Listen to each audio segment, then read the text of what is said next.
ಒಂದು ಒಳ್ಳೆ evening snacks pasta ಹೇಗೆ ಮಾಡೋದಂತ ನೋಡ್ಕೊಂಡು ಬರೋಣ. Guys, my name is Vasu and welcome to VK kitchen.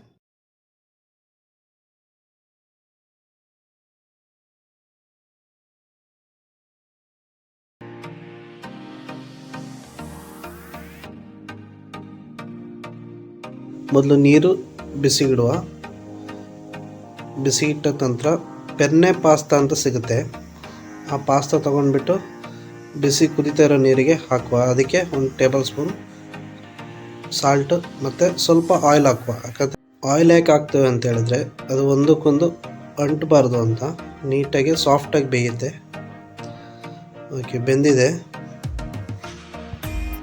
ಬೆಂದಿರೋ ಪಾಸ್ತಾನ ಒಂದು ಸೈಡು ನೀರೆಲ್ಲ ಸೋಸಿಟ್ಕೊಂಡು ಒಂದು ಸೈಡ್ ಇಟ್ಕೊಳ್ಳುವ. ಅದು ಸ್ವಲ್ಪ ಆಯಿಲನ್ನು ಮೇಲೆ ಸ್ಪ್ರೆಡ್ ಮಾಡುವ. ಯಾಕಂತ ಹೇಳಿದ್ರೆ ಡ್ರೈ ಆಗ್ತಾ ಅದು ಒಂದಕ್ಕೊಂದು ಅಂಟಬಾರ್ದು ಅನ್ನೋಕ್ಕೋಸ್ಕರ ಆಯಿಲ್ ಸ್ಪ್ರೆಡ್ ಮಾಡಿ ನೀಟಾಗಿ ಮಿಕ್ಸ್ ಮಾಡಿ ಒಂದು ಸೈಡಲ್ಲಿ ಇಡುವ. ಈಗ ಪ್ಯಾನ್ ಇಟ್ಬಿಟ್ಟು 2 table spoon oil, sunflower oil. ಅದಕ್ಕೆ ಆಯಿಲ್ ಸ್ವಲ್ಪ ಕಾಯ್ದ ನಂತರ ಅದಕ್ಕೆ ಸಣ್ಣದಾಗಿ ಹೆಚ್ಚಿಟ್ಟಿರುವಂಥ ಮೀಡಿಯಮ್ ಗಾತ್ರದ ಈರುಳ್ಳಿ ನೀಟಾಗಿ ಫ್ರೈ ಆಗಬೇಕು. ಈರುಳ್ಳಿ ಫ್ರೈ ಆದ ನಂತರ ಅದಕ್ಕೆ 1 ಟೇಬಲ್ ಸ್ಪೂನ್ ಶುಂಠಿ ಮತ್ತು ಬೆಳ್ಳುಳ್ಳಿನ ಜಜ್ಜಿರೋದು, ಕ್ರಷ್ ಮಾಡಿ ಇಟ್ಕೊಂಡಿರೋದು, ಪೇಸ್ಟ್ ಮಾಡಿಲ್ಲ. ಪೇಸ್ಟ್ ಹಾಕಿದರೂ ಆಗುತ್ತೆ, ಬಟ್ ಕ್ರಷ್ ಆಗಿದ್ದರೆ ತಿನ್ನೋಕ್ಕೆ ಚೆನ್ನಾಗಿರುತ್ತೆ. ಫ್ರೈ ಆದ ನಂತರ ಟೊಮೆಟೊ ಹಾಕ್ಕೊಂಡು 1 ಟೀ ಸ್ಪೂನ್ ಉಪ್ಪು ಹಾಕ್ಕೊಡುವ. ಉಪ್ಪು ಹಾಕಿದ ನಂತರ ಸ್ವಲ್ಪ ಒಂದು 60 ml ನೀರು ಹಾಕೊಂಡು ನೀಟಾಗಿ ಮಿಕ್ಸ್ ಮಾಡ್ಕೊಳ್ಳುವ.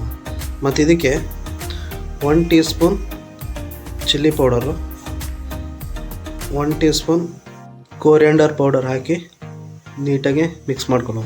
ಆ ಮಸಾಲೆಲ್ಲ ನೀಟಾಗಿ ಬಿಟ್ಕೊಳ್ಬೇಕು. ಮಿಕ್ಸ್ ಆದ ನಂತರ ಸ್ವಲ್ಪ ಅದ್ರ ಮೇಲೆ ಮುಚ್ಚಿಟ್ಟು ಒಂದು 2 ಮಿನಿಟ್ಸು ನೀಟಾಗಿ ಬೇಯಿಸ್ಕೊಳ್ಳುವ. ಅದರಲ್ಲಿರೋ ರಸ ಎಲ್ಲ ನೀಟಾಗಿ ಬಿಟ್ಕೊಳ್ಳುತ್ತೆ. ಈಗ ಹಿಟ್ಟಾಗಿದೆ ರಸ ಎಲ್ಲ. ಸೊ ಇದನ್ನು ಲೋ ಫ್ಲೇಮಲ್ಲಿ ಇರಬೇಕು. ಇದಕ್ಕೆ 1.5 ಟೇಬಲ್ ಸ್ಪೂನ್ ಟೊಮೆಟೊ ಸಾಸ್ ಹಾಕಿ ಲೋ ಫ್ಲೇಮಲ್ಲಿ ಈ ರೀತಿ ಬೇಯಿಸ್ಕೊಳ್ಬೇಕು. ನೀಟಾಗಿ ಮಿಕ್ಸ್ ಮಾಡ್ಕೊಳ್ಳಿ. ನೀಟಾಗಿ ಮಿಕ್ಸ್ ಆಗಿದೆ. ಈಗ ಇದಕ್ಕೆ 10 ಗ್ರಾಮ್ ಬೆಣ್ಣೆ ಹಾಕ್ಬಿಟ್ಟು ನೀಟಾಗಿ ಮಿಕ್ಸ್ ಮಾಡುವ. ಬೆಣ್ಣೆ ಹಾಕೋದ್ರಿಂದ ಒಳ್ಳೆ ಫ್ಲೇವರ್ ಕೊಡುತ್ತೆ. ಇದಾದ ನಂತರ ಒಂದು 3 ಮಿನಿಟ್ಸು ಮುಚ್ಚಿ ಲೋ ಫ್ಲೇಮಲ್ಲಿ ಬೇಯಿಸ್ಕೊಳ್ಳುವ. ಬೆಂದಾಗಿದೆ. ಸೊ ಈಗ ಬೇಯಿಸಿಟ್ಟಿರೋ ಪಾಸ್ತಾ ಹಾಕ್ಬಿಟ್ಟು ನೀಟಾಗಿ ಎಲ್ಲ ಕಡೆ ಮಸಾಲ ಸ್ಪ್ರೆಡ್ ಆಗೋಗೆ ಮಿಕ್ಸ್ ಮಾಡಬೇಕು. ಬಿಸಿಯಾದ ಪಾಸ್ತಾ ರೆಡಿಯಾಗಿದೆ. ಈವ್ನಿಂಗ್ ಸ್ನ್ಯಾಕ್ಸ್ ಆಗಿ ತೊಗೊಳ್ಬೋದು. ಈ ರೆಸಿಪಿ ನಿಮಗೆ ಇಷ್ಟ ಆಗಿದರೆ ಲೈಕ್ ಮಾಡಿ, ಶೇರ್ ಮಾಡಿ, ಮತ್ತು ಚಾನಲ್ಗೆ ಹೊಸಬರಾಗಿದ್ದರೆ ಸಬ್ಸ್ಕ್ರೈಬ್ ಮಾಡಿ.